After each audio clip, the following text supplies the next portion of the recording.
Hello and welcome. I'm Riz Khan. This week, it's the family feud which became America's uncivil war. Uncle against nephew, Donald versus Fred, Trump versus Trump, and now Democrat versus Republican. Donald Trump's nephew, Fred III, talks to me about the assassination attempts, political violence, eating pets, why he's campaigning for Kamala Harris, and why he can never forgive his uncle's treatment of his disabled son.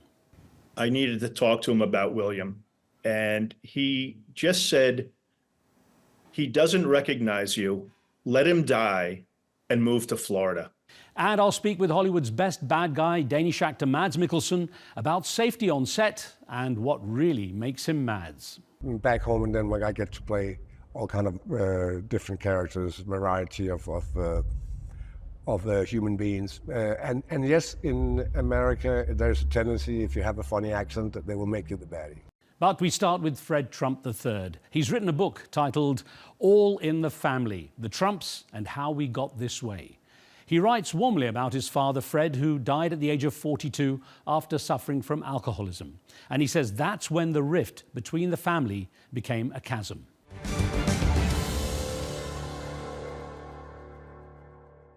Fred, great to have you on the show. Now, let's start by talking about your son, William. I'm a huge fan of the musician Peter Gabriel. I think that's something I share with both you and William. Tell me about that. I hope Peter's listening, because when people say Genesis is my favorite band, I said, you have no idea what you're talking about, Genesis. Genesis is Peter Gabriel. I will send him an email, tell him.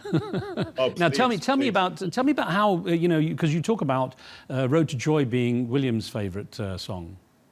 Yeah, it really is. William, and thank you for asking. I really appreciate when people ask about William, he's really one of the reasons why I wrote this book.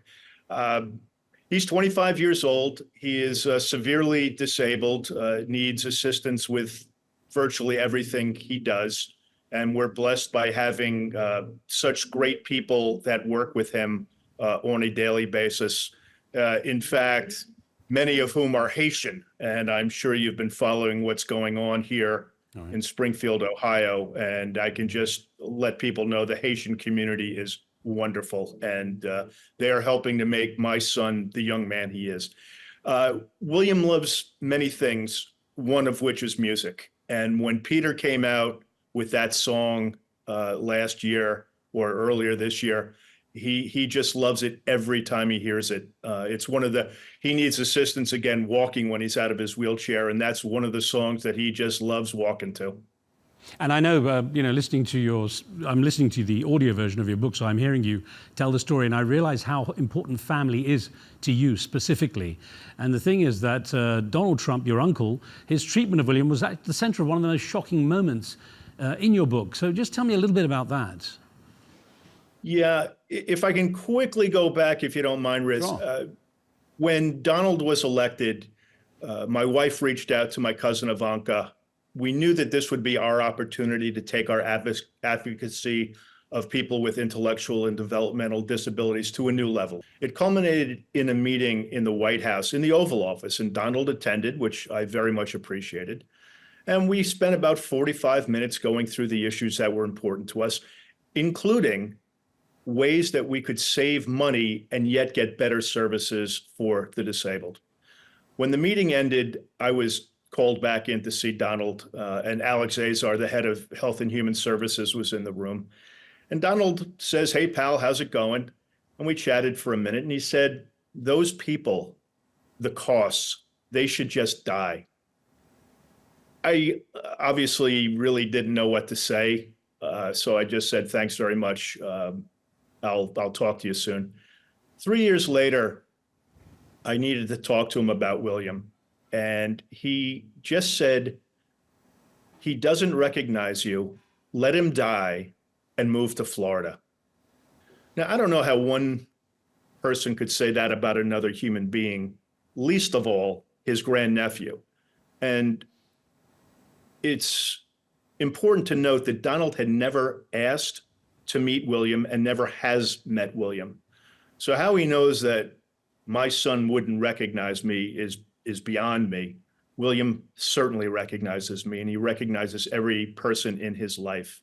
And you know, Fred, that makes me wonder, as hurtful as that comment could it be something that Donald Trump might have said on the spur of the moment and perhaps even regretted afterwards? Or do you think it's more a reflection of an aspect to his character? Oh, I think there's no regret. And when the book came out, there was, some releases from my cousin Eric and even Donald and the campaign. Not once did they acknowledge that comment. So he has no empathy whatsoever. And as you said, you've been listening to the audiobook, so you know how he treated my father. It just doesn't exist, whether it's family or it's not family. And that's the thing that you describe how you're basically cut off financially. And I wonder what the financial impact of that family feud has been on your ability to care for William. Well, we will get through it. And we have, as I said, some wonderful people in our lives that help take care of William. We look for, our state assistance financially for William and for all the disabled community. William is now in a group home. We work with an organization for actually since William was in their Birth to 3 program. So again, he's 25 years old. So we rely on the state, as do, well, throughout the country, millions and millions of people. This is a very large community. And as I say, if I have a national stage, and frankly, apparently an international stage, I've been speaking to folks in Australia. I'll be talking at the Canberra Writers Festival in October, the UK, Canada, and it always comes up as such an important issue, the disability issue.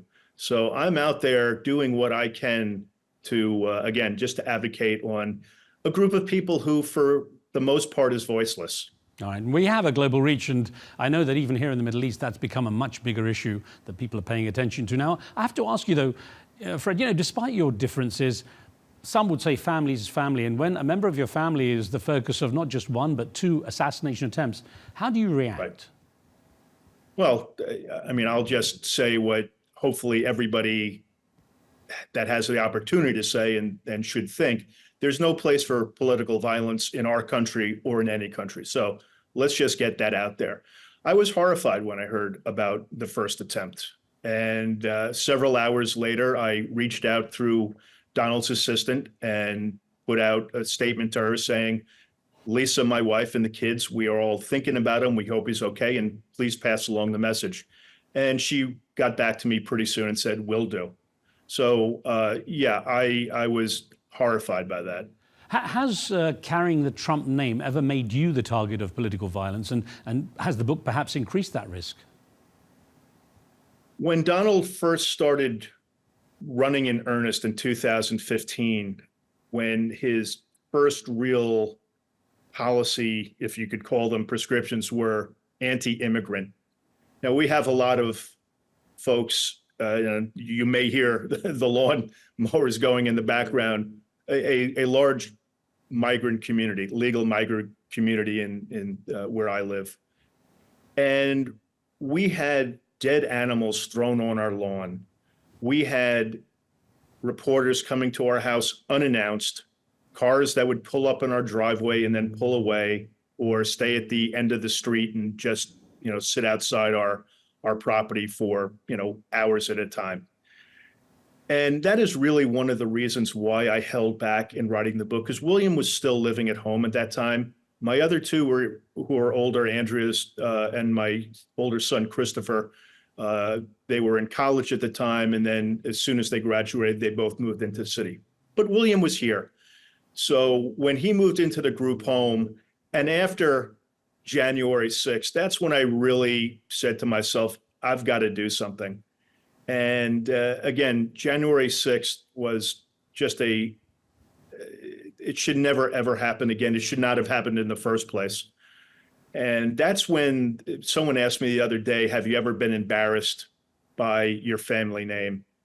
And sure, there have been things in the past that, Donald's just kind of nuts. He just talks crazy talk. But this was dangerous. This was violent. And to me, that was an embarrassment for my, as people will say, my nuclear family. You know, in your book, you give a very clear description of your family history. It's very engaging, and a lot of it is about your father and the story of the Trump family through his eyes as well, which is very engaging, as I say. And I know you've dedicated your book to the memory of your father. Many people will, though, assume that the timing of its publication will be to perhaps even harm Donald Trump's campaign for re-election. It wasn't. It wasn't the intent at all. I mean, this is unlike any other book written by anybody. This is just a truthful book, again, to honor my dad, who was a very caring and charismatic guy, and William, who is the bravest and inspirational person I know. And I figured I can't tell the story of those two without telling the story of the Trump family, you know, complicated like every other family is, and sometimes cruel. And, you know, Donald happens to be the central figure in the family. So he obviously played a large part in it. You know, this is told again by somebody that's known him my entire life. Nobody has written a book with the personal stories, truthful stories that I've laid out. Well, I was going to say the Trump name, of course, is constantly in the news now as we approach the election. And I wonder what you made of Donald Trump's debate with Kamala Harris. And there was a lot of focus on crowd sizes and immigrants eating pets and so on. Yeah. The crowd size, he's always been that way, that it has to be. The joke when he was starting to, in earnest, build buildings in Manhattan, you know, Trump Tower, he claims is 68 stories tall when it really is 46 stories tall. I was at the inauguration in 2017. I can assure you that was not the largest crowd that was ever seen at an inauguration. All the reports from respected news organizations had it right. It was not the largest crowd ever. As far as the cats and dogs thing, and this happens, you see it all the time. He will double and triple down. And, you know, his sidekick, J.D. Vance, is doing it too. And I was interviewed on a local radio station in Atlanta, Georgia. I said, you know, the word is out that Donald's going to go to Springfield. You know what? I'm going to go to Springfield, and I'm going to talk with the Haitian community and let them know my thoughts of how special they are, how hardworking they are. Do you know, it's interesting you mentioned that, because you talked about that at the beginning, saying about Haitians and how valuable they've been in your life, especially with looking after William. There's been a backlash against the Haitian community as a result of Donald Trump's remarks. Do you think that he'd even know about that or worry about that? Oh, he doesn't. He knows about it and he doesn't care. He just doesn't care. In fact, you know, he will use them as props for now. It's just another group legally in this country, by the way, through a program set up by a Republican, George W. Bush. So those folks are legal. They're hardworking. And one of well, there are many disturbing parts. In fact, the entire Project 2025 is disturbing, is the ability that they will have to, I guess the word is, denaturalize people and send them back, not just to their country of origin, but to wherever they want to. Very sick, twisted thoughts. You know, there's a section also in the book where you're talking about the earlier years and you refer to Donald Trump using the N-word after his car was damaged. Were you trying to imply that perhaps he's racist? I was implying that not just the fact that he used the word twice in my presence, but maybe the larger story is that he did not know who actually did it. So he just assumed it was black people doing it. Does that make him racist? I can't tell you whether he is or not. Lately, he's really been pressing it, and so is my cousin Donnie, which I am very sad to see them do this. They're hanging out with really bad people who spew racist profanities and beliefs, like this Laura Loomer lunatic. I don't know why he hangs out there, but his base eats it up and they love it, and they'll never change. You know, they will never change. They will follow him to the end. Fred, I should say, of course, that Donald Trump's team has dismissed the book as a pack of lies and exaggerations intended to grab publicity. I'm wondering what sort of feedback you've had directly from your wider family, perhaps even Donald Trump. Nothing personally. Nothing personally. Now, Which I expect. I'm sorry. All right, no, I apologize. I will say, you've announced your support for Kamala Harris. I mean, did you already have political differences with the Republicans, or is the appeal simply that Kamala Harris is not Donald Trump? And what do you fear the most from a second Trump presidency? First of all, I'm a political junkie. I have followed politics, well, since I was an early kid when my two early heroes, Martin Luther King and Bobby Kennedy, were assassinated. For me, it's always policy over politics. So I have always voted for Democrats, even if they don't go all the way to what I want or what I think is appropriate for either a city or a state or a national election. And I'm doing that now. The Harris campaign has the policies that I believe in. I think she is the person, and her administration will keep this country moving forward, because America is great, but we need some issues to be changed and handled. And I'm confident that she will do that. As I say, I'm out there advocating on behalf of folks with disabilities, and I will be holding their feet to the fire to ensure that happens. Regarding if Donald is elected, let's put it this way, even if Donald is not elected, we're already seeing some local election boards saying they will not certify their local elections if Donald does not win. There are those. I was going to say, Fred, there are those who believe that perhaps in the first presidency, Donald Trump wasn't necessarily wanting to do the job of being president, that he just liked the idea of being elected by the American public as president. But it's going to be a different story if he gets in now. He knows what's involved and what he can and can't do. Yeah, it's funny you bring that up, because I was in the Oval Office many times, and there were several occasions where he was acting like the New York business guy. You know, I want this done. And for lack of a better word, the bureaucrats would come in and say, you can't do that. And he would go nuts when someone would say he couldn't do things. That is why when people, well, certainly Donald says he has nothing to do with Project 2025, that's nonsense. It's like him saying he had nothing to do with the building of Trump Tower. That will give him the ultimate power he wants, where he can say, I want this done and I want that done. And his minions will take the lead in making sure that happens. Now, listening to your narrating of the audiobook, which is how I'm following the story, it sounds sometimes like you're trying to be perhaps a little diplomatic in the way you phrase things. Did you have to hold back much? I like to say, and I have said in the book, that I'm a different kind of Trump. I always was trying to be, yeah, you say diplomat, that's a good word. I said I tried to be the Kissinger, even though I didn't necessarily agree with everything Henry Kissinger did, but just trying to bring the family together. And as I said again on another interview, that, you know, I want to go out there and talk to people and let them know that not every Trump has these very dark dystopian views. Let's get out there and start a dialogue and try to bring some civility back. I'm happy to speak with any group there is. I don't even like to use the word group. I'm out there. I want to talk to anybody.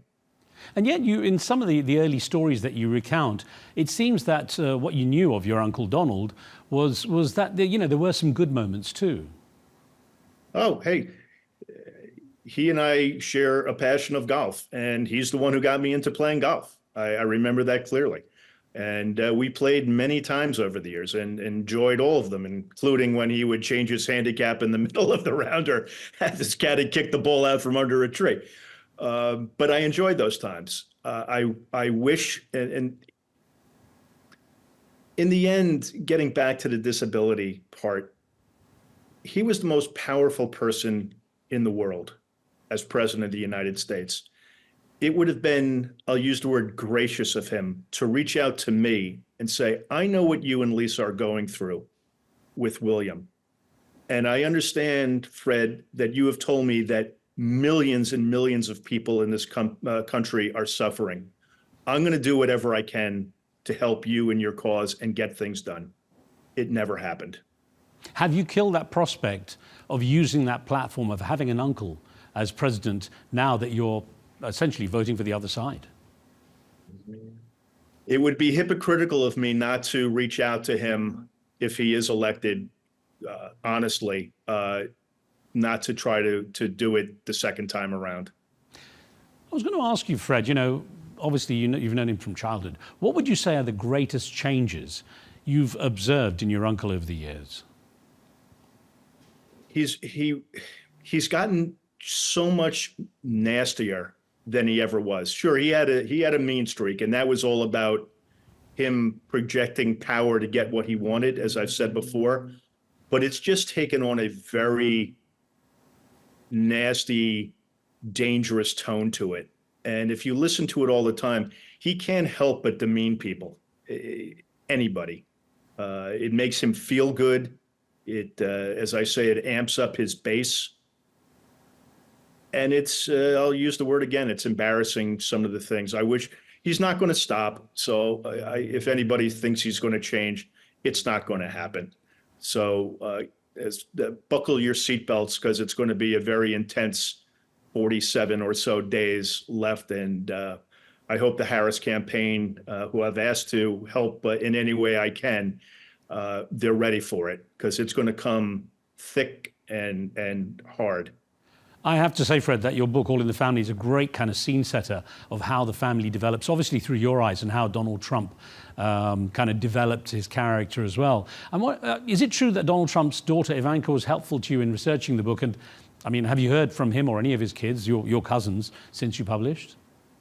When I was looking to write this book in the fall, pretty much actually almost a year ago, it's hard to believe, honestly, I reached out to Donnie and Eric and Ivanka with some thoughts I had. And one of the original thoughts, along with doing honoring Dad and William. And by the way, my dad's, the anniversary of his passing is coming up on the 26th of September.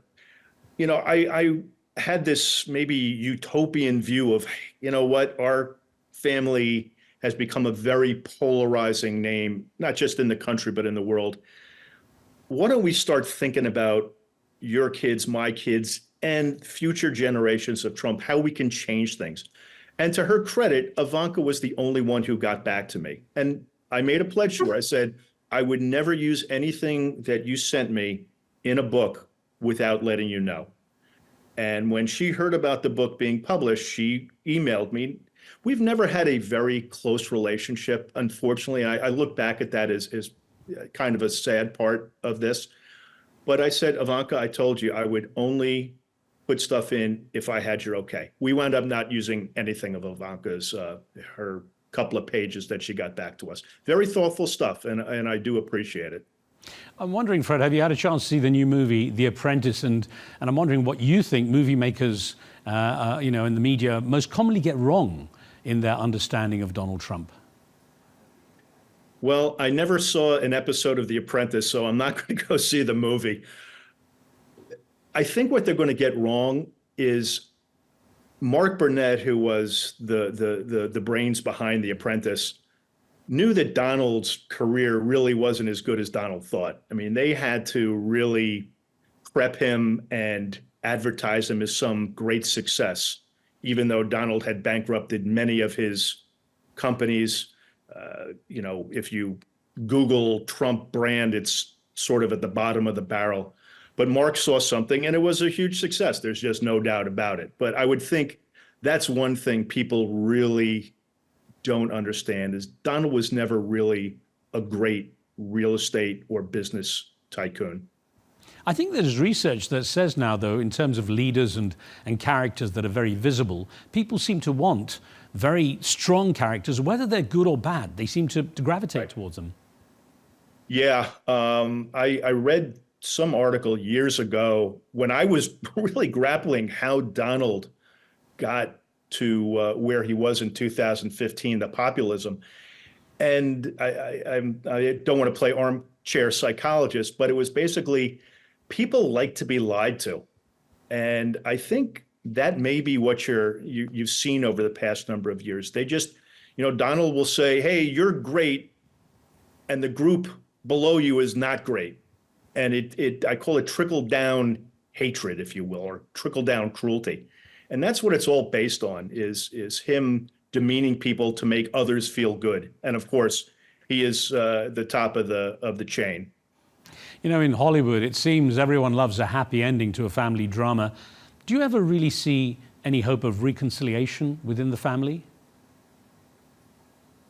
I think the only reconciliation, strange as it may seem, is between Donald and me. I don't think I'll ever have a relationship with my cousins again, which also is a shame.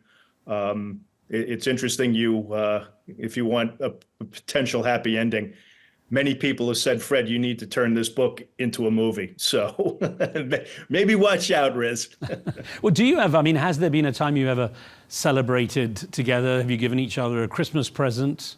Anything like that? We haven't done that in decades. You know, Christmas, when my grandparents became very old, the family Christmases and Thanksgivings sort of petered out. Now they're all held down in Donald's house in Palm Beach. I have my wonderful family here, Lisa, Andrea, Christopher, and William, and we love celebrating together or, you know, bringing in friends, which is very important to us. And it sounded like it started with your grandparents actually creating that kind of split with all the kids. Yeah, Christmas and Thanksgiving were not the most warm and friendly and cuddly times of the year, and it's not even a half joke. It's a joke that one great benefit is nobody wanted to be around each other for more than an hour or so. So it may not have been the most wonderful time, but it was over pretty quick. You know, as we wrap up, Fred, I want to ask you to reflect on the thought, is the name Trump a blessing or a curse for you? Oh, it's been a curse. But that being said, if I can use it for good, and I intend to with my wife, Lisa, okay, I'll use the Trump name. I'll take the slings and arrows as long as my kids are kept out of it. That's fine with me. Well, listen, Fred, it was great talking with you. I wish you a good time remembering memories of your father as the anniversary comes up. All the best to you and your family. Thanks. Same here. Take care. Appreciate it. You're welcome. Bye. Take care.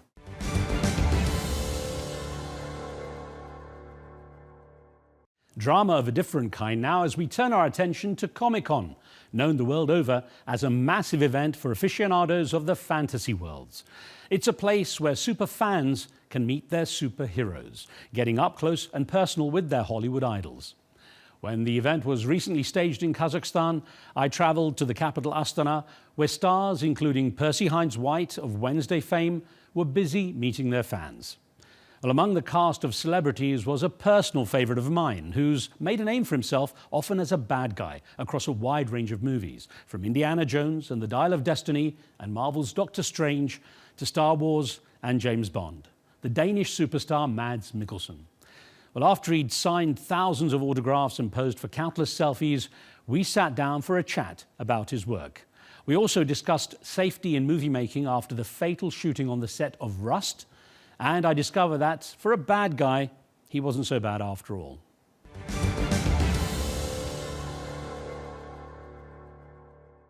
Mads, it's been great to spend some time with you here in Astana at Comic-Con. Your first time in Kazakhstan as well. Yeah, and it was spectacular. I came out of the airport and there was this giant poster for the nomadic games. There's this guy on a horse with a giant bird, I believe it's an eagle, and shooting a bow.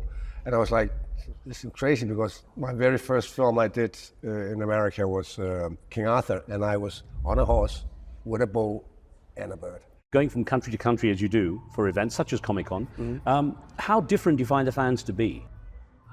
Well, they vary from culture to culture, and even in Europe, those countries will also be very different from each other. England is like this middle-aged man who collects James Bond artifacts.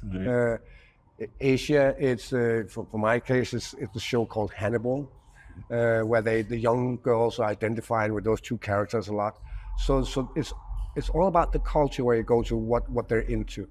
That's ironic, because I asked my daughter Zara which of the roles, because you've been in so many universes, right? You know, that I asked her which is the favorite role, and she said Hannibal. Yes.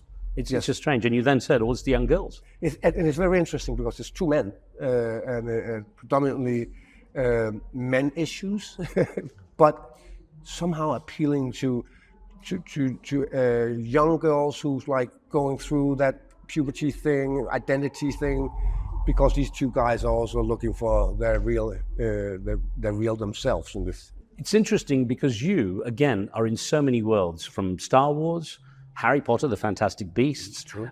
You're in Marvel, the Marvel Universe. You're in Doctor Strange, James Bond, of course, and Indiana Jones. Yeah. I don't know anyone else who's crossed over so many. I don't know. Definitely not any Danish people I know of, but there might be a Brit somewhere, or an American who's been in all these franchises, but I'm not aware of who that might be. You know, the thing about it is, how do you find being cast as the villain or the dark character pretty much all the time? Yeah, I'll take it any day. I mean, back home in Denmark, I get to play all kind of different characters, variety of human beings. And yes, in America, there's a tendency, if you have a funny accent, that they will make you the baddie. But I'll take it. Knowing you over a couple of days, you just got to be one of the nicest guys. And for the fans here at Comic-Con, incredibly gracious. I mean, your hands are covered with ink from signing. Yeah. I mean, it's thousands, actually, of signatures you've done. Yeah, there's been a lot of people here, and it's massive. And they're very disciplined. They're standing in line. And if they're disciplined and can stand in line for hours, I can also sit for a few hours. Yeah. How do you feel about the way cinema has gone? Because you do I'm going to call it the pure stuff in Denmark, where it's about the acting, it's not special effects, big productions, smaller budgets, and it's all about you guys. Yeah. How do you find cinemas going when you see it's all about the action stuff for a lot of the world and the Western movie world? Well, that's true to a degree. I mean, in America, they still make a lot of indie films and solid, good stories. But obviously, what we know America for is Hollywood, and Hollywood tend to be very high budgets, right? And there's a lot of repeat things. You know, you do the franchises, and then the third and the fifth, and so on. And some of it is fantastic, and some is not. But that's always been the case with that machinery over there. I grew up with American films. I didn't watch small French or Polish films when I was a kid. I looked with fascination towards Hollywood, right? And then later on in life, I became in love with some of the independent films and French films, Polish films. But as a kid, it was the big Hollywood thing. So there's a part of a dream coming true that you actually, at my age, get to have a sword in the hand and swing around and fight some giant monsters. That it is fantastic fun. And the weird thing is now AI is having such an impact. Yeah. Special effects went to another level. Yeah. And they made you... We don't know where it's going though. I mean, it's kind of in its infancy right now. But I've already seen stuff online and that's unbelievable. You can't tell the difference between the real thing or not, right? You and Harrison Ford both made so much younger for Dial of Destiny, that's the true. Indiana Jones movie. Yeah, that was his technique was one thing, I think it was called deep fake. That's right. Right, and they already had a little sample of that after a couple of days, and it was just unbelievable. It's just basically him as a young man. They took all the frames that he's ever done as Indiana Jones as a younger person, put them in a computer, and then Harrison, at the age of 80, played the scenes, but they morphed his mimics on it. It was just amazing. In the beginning, they didn't want to do anything with me. They just dyed my hair really black, and I had to tell them, guys, the black hair makes me look really old, so we have to do something. It's ironic because someone working in news like me, I mean, deep fake has become a major, frightening issue. Oh, it is frightening. Of course it's frightening. No one knows what to believe or not. No, that is the scary part when it comes to news or politicians proclaiming certain things. And there's no shortage of people who would like to use that.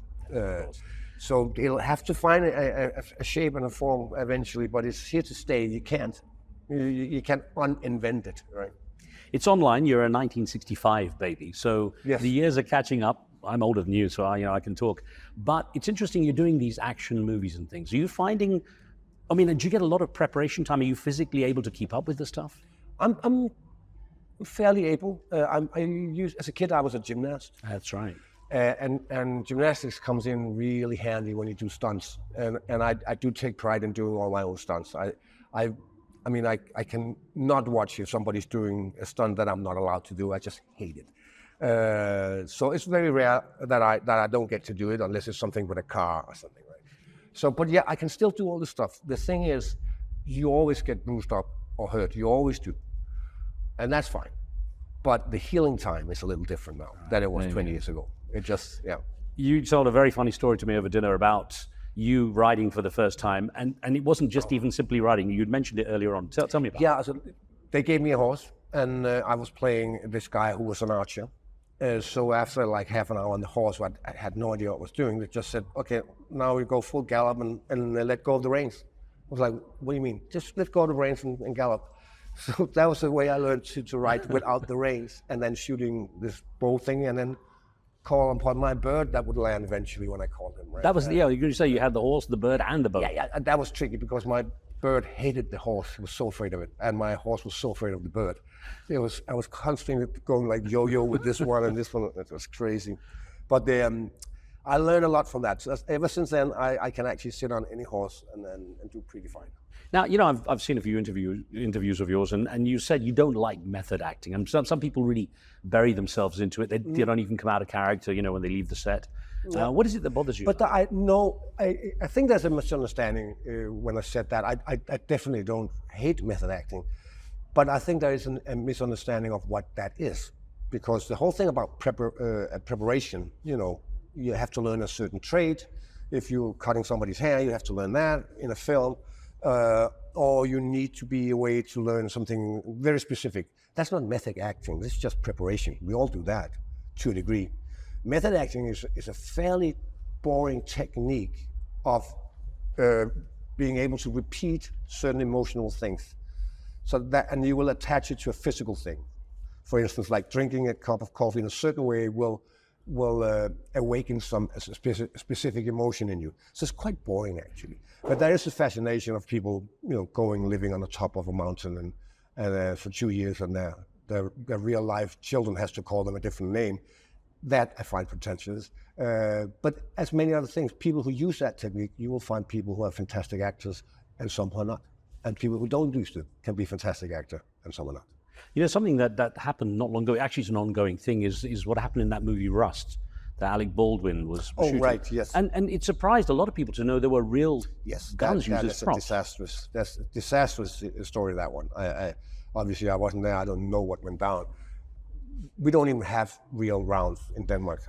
You just can't get your hands on them, so that's not an issue in where I come from. But having said that, even blanks are lethal. If you shoot a blank on a certain distance, it's a lethal thing because there's so much coming out of that barrel. So what happened on that film, I don't know. It's crazy when you hear when they break it down. Everything went wrong. What it made a lot of people wonder is how much preparation is there, how much safety. So how much have you seen in the time you've been in the movies, greater preparation for dangers or potential? I mean, the stunts. Yeah, it's obviously. Preparing to Denmark is an infancy of stunts and stuff like that. We don't have an enormous industry, so there's a few people running that. But safety has become more and more important, and it is definitely in England and America. I mean, it's because people are suing each other left and right if something goes wrong, right? But it's always been, since I started, it's always been like, I have a responsibility for checking the gun I get and look at it and show my fellow actors that it's empty or that it's a blank. It's always been the case, so I don't know what went wrong there. One thing occurred to me just on going back to the cinematic worlds. You actually acted with your older brother, Lars, on the Star Wars movies. How much competition is there between the two of you? There's always brothers competition, I guess, but I think we're very proud of each other. I'm very proud of what he's achieved in his career. And he's been doing a lot of theater in the beginning where I kind of leaned towards film. So that was also kind of an icebreaker. We had our own domains, and now he's breaking into mine a lot more, and he's doing really well in films. I'm just very proud of him, and I think it's mutual. He hasn't had any superpowers or wizardry yet, though, has he? He's done. I think he did a thing called The Witcher, where he has some The Witcher. superpowers. Right. Yeah. Whether they're bigger than mine in Doctor Strange, I'm not sure about that. And we have to remember one thing: I invented the Death Star. That's right. Actually, I was going to ask you. You come to Astana. My favorite building here is the Expo Globe, which everyone calls it. Isn't it all identical? It's fantastic. Yeah, it looks almost identical, and it's beautiful. Yeah, there's actually a funny story about my brother and the Death Star, because we spent Christmas together a few years ago, and he, as a present, he got the Death Star in Lego, right? A gigantic project, right? And immediately he sat down on the table and started building it. And I was like, I didn't even think about it. And then he was fumbling around, and I realized, hold on, I'm the one who created it. I should give him a hand. Did you put a bad brick in there so it could all fall apart with the right knowledge? Now, let me ask you, I was interested to hear how you said you'd love to be in a movie with Buster Keaton and Bruce Lee. I was trying to imagine what that movie would be about. Yeah, I don't know. It doesn't matter. We'll figure something out. Those are two iconic characters in this business, and both of them meant a lot to me when I was a kid. Bruce Lee, for obvious reasons, as a young man, you just identified with what he was doing. It was the elegance of and his skills were insane. But he also had that insane charisma, screen presence, that could travel from Asia to America. There was a bridge between those. He had that American side as well. He was very photogenic, and he could tell many things with just his face. And obviously, Buster Keaton was a master of that. They always said he's never smiling, but look carefully. It's a small one, but when he does it, the sky opens. So I've always been fascinated by both of them. And Bruce Lee in particular was, I knew his story, the same kind of passion for Kung Fu. Right. He was desperate to get into movies and to break into them in a big way. You actually started quite late. You were about 30 when you first started. I was 30, yeah. Well, I started late with everything in my life, I think. It's funny, I always seen myself as the youngest in the class, which I was the youngest ever, but it turned out that it's not true. I started late. And I think it was a good thing for me. I was probably a very immature young man. So I think 30 was good for me. If I was 20, or let's put it this way, if I was recognized on the street as a 16-year-old kid, that's a very different thing than being recognized when you're 35. You can handle it in a different way. One thing that occurred to me in seeing how down-to-earth you are and how accessible and friendly with everyone, I mean, I've never seen you lose it anyway. I was wondering if that's largely because you're such a family man. You had such a solid family. It may be, partly. I think it's also a very cultural Danish thing. It's a small country, and we do have a tendency, I think you have something, tall poppy syndrome, is that what you call it? Yes. We have this similar thing where it's like, do not think you're anyone. So I think we had that from childhood on, and people are knocking on the head with that always. So I think it's just part of our culture that we don't think we're standing out. Now, I know it stole a lot of your time. Everyone's been desperate to get a chunk of you while you're here. A couple of things about the future now. I was really pleased, by the way, there's a sequel to Polar, which I really enjoyed. Yeah, good. Yeah. We're working on it. We'll just have to test a lot of things that has to be going up in the same unit, but it's a working process. You suffered a lot in that. You even lost an eye. I mean, you can't. Yeah, but also in real life, I think that's the one film I hurt myself most on. I was in all the stunts. It was unbelievable, constant that something went wrong. And I did my stunts. Yeah. And then final thing was I know you're proud of the fact you're in Mufasa. Yes, that's coming out. Yeah, that's going to be super. I haven't seen the entirety yet. I can't wait.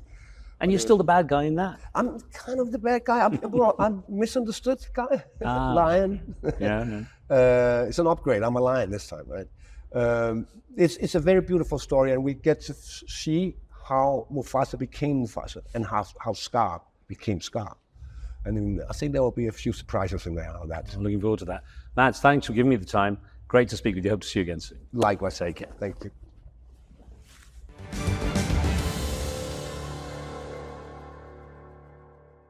I'll leave you with news of a sequel we can confirm. The Riz Khan Show. We'll be back for another episode next week. From me and the team, thanks for watching. We'll see you soon.